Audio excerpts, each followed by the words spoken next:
Hello student, welcome to our my channel Rohit star study. तो आज हम बात करेंगे आपके जो क्लास 10th है कक्षा 10 विज्ञान के बारे में, जिसमें हम 20 अंक आपके कर रहे हैं जो कि बहुविकल्पी का है। तो हम रोज़ एक एक वीडियो बनाकर जिसमें बहुविकल्पी प्रश्न की ही बात कर रहे हैं। तो ये वीडियो नंबर तीसरा होने वाला है। इससे पहले मैं 2 वीडियो बना चुका हूँ जिसमें हम प्रत्येक वीडियो में 2-2 20-20 बहुविकल्पी प्रश्न कर रहे हैं। इसका मतलब हमारे 20 अंक पक्के हो जाएंगे। मैं इस प्रकार 10 लेक्चर बनाऊँगा। 10 लेक्चर का मतलब समझ रहे हैं आप, क्योंकि 20-20 यदि बहुविकल्पी होंगे 10 लेक्चर में तो टोटल 200 आपके बहुविकल्पी मैं करवा दूंगा। तो यहाँ पर से और बाकी अपना रिवीजन भी आप करवा दूंगा। यदि आप चाहेंगे तो मैं लास्ट जब पेपर आने वाला रहेगा तो उसके लास्ट स्टेज में आपको पूरा से पूरा पीडीएफ जो है ना इसका फॉर्म में पीडीएफ फॉर्म में दे दूंगा। आप इसको अच्छे से दोहरा लेना और इसका रिवीजन भी मैं करवा दूंगा। ठीक, तो चलिए स्टार्ट करते हैं। तो यदि आप चैनल के साथ जुड़ना चाहते हैं, रोज़ इसी प्रकार के वीडियो का आनंद लेना चाहते हैं, तो आप हमारे 6 के 6 विषय 6 के 6 विषय कलश लेकर सभी जो 20-20 अंक के होते हैं बहुविकल्पी प्रश्न, उनकी जिम्मेदारी मेरी है। मैं उनके पूरे अंक दिलवाऊंगा आपको। तो 20 का मतलब जब शांति 120 अंक आपके मैं सिर्फ दिलवा दूंगा इसी क्वेश्चन के जरिए। तो वीडियो को अंत तक देखिए, तभी आपको समझ में आने वाला है। और वीडियो नहीं देखें, यदि 2 वीडियो अभी इससे पहले बना चुका है, वीडियो नंबर तीसरा है, तो उसको देख लीजिएगा। चलिए स्टार्ट करते हैं। तो यहाँ पे पहला क्वेश्चन क्या है, फर्स्ट क्वेश्चन देखते हैं। प्रकाश संश्लेषण क्रिया में ऑक्सीजन गैस निकलती है। देखो, प्रकाश संश्लेषण जो अब क्रिया होती है वो फोटोसिंथेसिस जिसे कहते हैं इंग्लिश में, तो वो होता है प्रकाश संश्लेषण। तो उसमें जो ऑक्सीजन गैस होती है वो कहाँ से निकलती है? तो यहाँ पे CO2 मतलब कार्बन डाइऑक्साइड से, H2O मतलब जल से। आपको मालूम होगा H2O मतलब जल होता है, कार्बन डाइऑक्साइड होती है। वायु से या पर्णहरित के विघटन से। तो आपका इसमें सही जवाब जो होगा जल से निकलती है। कभी कभी ये ऐसे ना लिख कर के जल से लिख के आएगा तो आप बिल्कुल दिक्कत में नहीं होइएगा, ऐसे ही देख के कर लीजिएगा। चलिए क्वेश्चन नंबर दूसरे की बात करते हैं। क्वेश्चन नंबर दूसरा क्या दिया हुआ, पादपों में वायु के प्रदूषण कम करने वाली प्रक्रिया।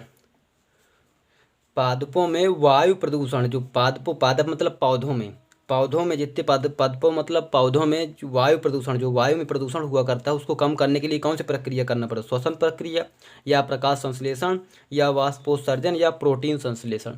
तो यहाँ पे प्रकाश संश्लेषण जब होता है तभी पादपों में ना पौधों में हमें जो प्रदूषित वायु होती है ना उसको कम किया जा सकता है। किसके द्वारा? प्रकाश संश्लेषण के द्वारा, फोटोसिंथेसिस के द्वारा। ठीक, और यहाँ पे देखिए आपको इसके बारे में मालूम होगा कि आहार नाल की सी आकार की संरचना, जो आहार नाल है, जो सी आकार की संरचना होती है वो ग्रहणी की रचना होती है। ठीक, किसकी रचना होती है? ग्रहणी की ऐसी ही संरचना होती है। तो और देखिएगा क्वेश्चन, यहाँ पे क्वेश्चन नंबर कौन सा है? चौथा। यकृत स्रावित करता है। यकृत से जो निकलता है वो कौन सा रस होता है? वो पित्त रस होता है। तो आप इस रस को बारे में जानकारी दे लीजिए कि पित्त रस भी यकृत से निकलता है। तो ये भी क्वेश्चन बहुत इंपॉर्टेंट होने वाला है आपके लिए। चलिए क्वेश्चन नंबर 5 की बात करते हैं। यहाँ पे लिखा है 5वां क्वेश्चन, मनुष्य में ग्रास नली की लंबाई होती है। जो मनुष्य में होती ग्रास नली होती है उसकी लंबाई कितनी होती है? 5 सेंटीमीटर या 10 सेंटीमीटर या 5.8 सेंटीमीटर या आपकी 25 से 30 सेंटीमीटर। तो यहाँ पे जो सही जवाब है 25 से 30 सेंटीमीटर लंबी होती है आपकी ग्रास नलिका। ठीक, तो अब यहाँ पे देखिए 6वां क्वेश्चन दिया है, मनुष्य में लार ग्रंथि की संख्या, जो लार ग्रंथि होती हैं उनकी संख्या कितनी होती है? तो वह बता दें आपको, उसकी 3 जोड़ी होती हैं। कितनी जोड़ियाँ होती हैं? 3 जोड़ियाँ। इस प्रकार मिलाकर आपकी 6 संख्याएं होती हैं। तो आपकी 3 जोड़ी। देखिए मैं यहाँ पे चारों विकल्प ना लिखकर, मेरा भी समय बचेगा इससे, क्योंकि मुझे लिखना पड़ता है तो इससे ज़्यादा टाइम लग जाता है। तो मैं यहाँ पे विकल्प ना लिखकर सिर्फ को आपको सही जवाब बता रहा हूँ। ठीक, तो इससे आपका भी क्या होगा, मैं विकल्प के बारे में बोलूँगा नहीं तो आपके लिए समय भी बचत हो सकता है। तो मैं इसीलिए यहाँ पे ऐसे कर रहा हूँ। देखिए 7वां क्वेश्चन दिया हुआ है, मनुष्य में चबरवक। ठीक, तो यहाँ पे जो मनुष्य में जो दांत होते हैं जो चबाने के लिए होते हैं वो कितनी संख्या होती है? तो वो संख्या पूछी गई है यहाँ पे, उसकी संख्या कितनी होती है? 6 होती है। तो यहाँ तक अगर ये वीडियो आपको पसंद आई तो भाई लाइक कर दीजिए, क्योंकि लाइक से मुझे मिलता है मोटिवेशन और आपको मिलता है क्या? यहाँ पे मेरा सिर्फ टारगेट ये है कि आप मेरे 100 सब्सक्राइबर पूरे करवा दीजिए। कितने सब्सक्राइबर?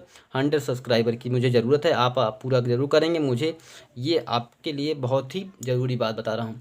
तो 100 सब्सक्राइबर जल्दी से मेरे पूरा करवा दीजिए। इसके बाद मैं आपके लिए लाइव करने वाला हूँ, क्योंकि लाइव से मुझे पढ़ाने में ज़्यादा आनंद आएगा, क्योंकि वहाँ पे मैं एक नए तरीके से क्वेश्चन लिखूंगा, बस सीधे हल कराना चालू कर दूंगा।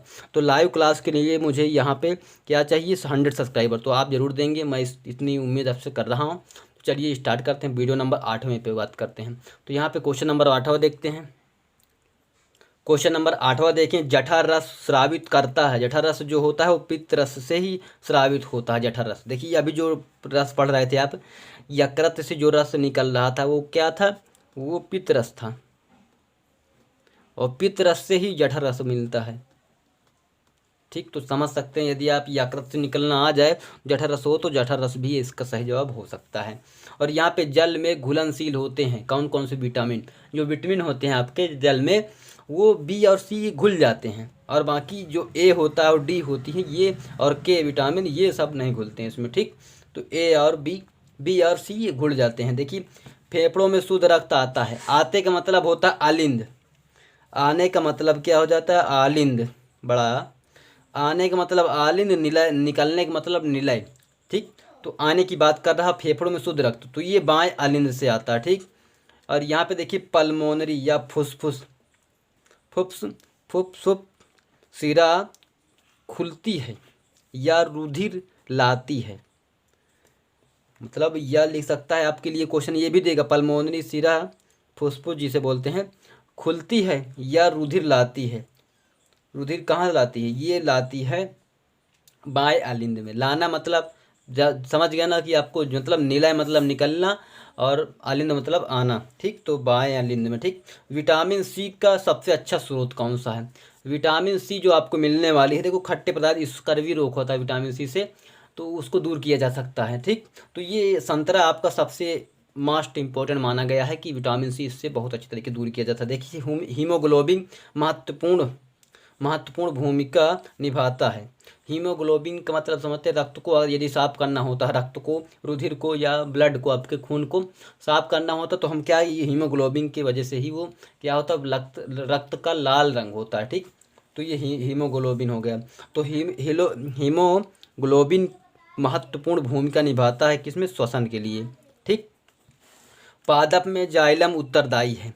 पादप जानते हैं आप, पौधे, उनमें जाइलम मतलब जल का संवहन, और पादप में देखिए जाइलम क्या हो जाएगा, जल का संवहन करते हैं जाइलम लोग। ठीक, और यहाँ पे जाइलम लोग नहीं, मतलब वहाँ पे कुछ जाइलम का शोषण होता है पादपों में, पौधों में जाइलम जो है ना, जल का संवहन करते हैं। जल पादप में, पेड़ पौधों में जल को पहुँचाने का कार्य कौन करता है, जाइलम करते हैं। ठीक, जैसे पेड़ पौधे हो गए तो उनका जो जाइलम होता है ना, वो ऐसा पहुँचाने का कार्य जाइलम करते हैं। ठीक, और यहाँ पे देखिए शुद्ध रुधिर को शरीर के विभिन्न भागों में ले जाता है, मतलब जो शुद्ध रुधिर होता है उसको शरीर के विभिन्न भागों में ले जाता है। कौन ले जाता है, ये महाधमनी ले जाती है।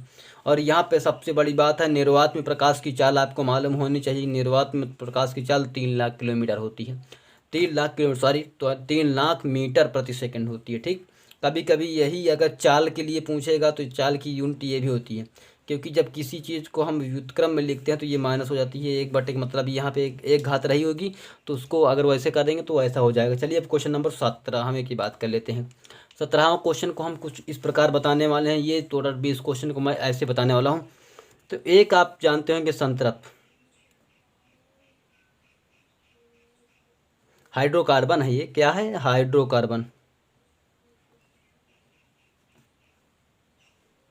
एक होता असंतृप्त हाइड्रोकार्बन।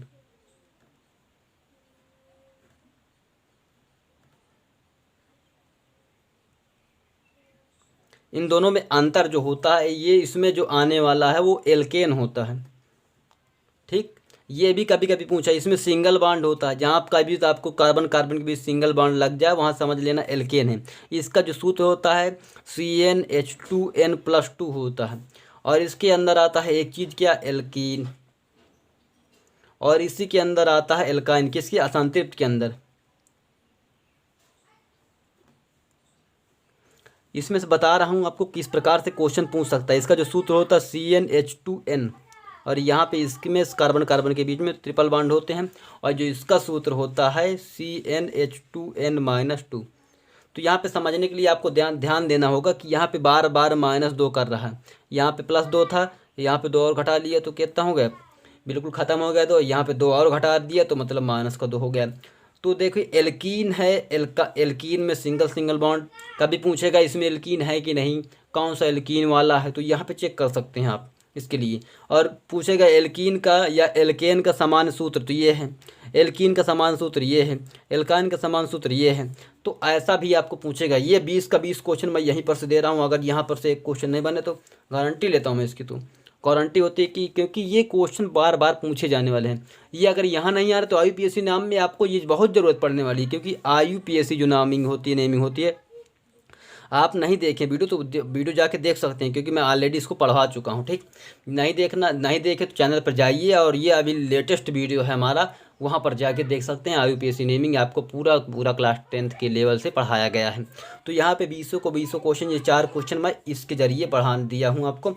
तो आपको ये समझ में आ रहा है कि ये नहीं देख रहे आप कहीं पर भी किसी भी बुक को या अनसॉल्व पेपर को ले लेंगे, प्रीवियस पेपर को, वहाँ पे देखेंगे ये बार बार पूछे जाने वाले क्वेश्चन जो मैं दिखा रहा हूँ आपको। ठीक, IUPAC नेम आपके 2 नंबर या 2 से 4 नंबर IUPAC नेम से फिक्स होते हैं आपके, मिलना ही मिलना है, इससे तो कोई बात ही अलग जा ही नहीं सकता। ठीक, तो आपको क्या करना है, इसको ऐसे ही तैयारी कर लेना। ठीक, तो चलिए यहाँ 20 क्वेश्चन आपके पूरे हुए। चलिए एक नए वीडियो की शुरुआत करते हैं, जिसमें हम वीडियो नंबर 4 की बात करेंगे। उस वीडियो में हम कुछ इसी प्रकार की इंटरेस्टिंग 20 महत्वपूर्ण वैकल्पिक प्रश्न लाने वाले हैं। यदि आपको चाहिए और सब्जेक्ट के, तो मैं पूरे सब्जेक्ट के वीडियो के लाऊंगा, और सभी सब्जेक्ट के 10-10 वीडियो बनाऊंगा। 10-10 मतलब हर सब्जेक्ट के लिए मैं 200 क्वेश्चन लाऊंगा, चाहे वो कला ही क्यों ना हो। चित्रकला में भी मैं ऐसा ही वीडियो बनाने वाला हूँ, क्योंकि चित्रकला में भी आपको 20 अंक लाने चाहिए, क्योंकि भाई बनाना तो दूसरी बात है। ठीक, बनाने के लिए मैं एक दिखा दूंगा कि कैसे कैसे बनाना है आपको चित्र, वो भी कर लेना। और यहाँ पे चित्रकला के लिए 200 क्वेश्चन भी मैं आपके लिए ले आऊँगा। ठीक, तो चलिए मिलते हैं नए वीडियो में, जिसमें हम कुछ नई बातों को जानेंगे। तब तक के लिए जय हिंद, जय भारत।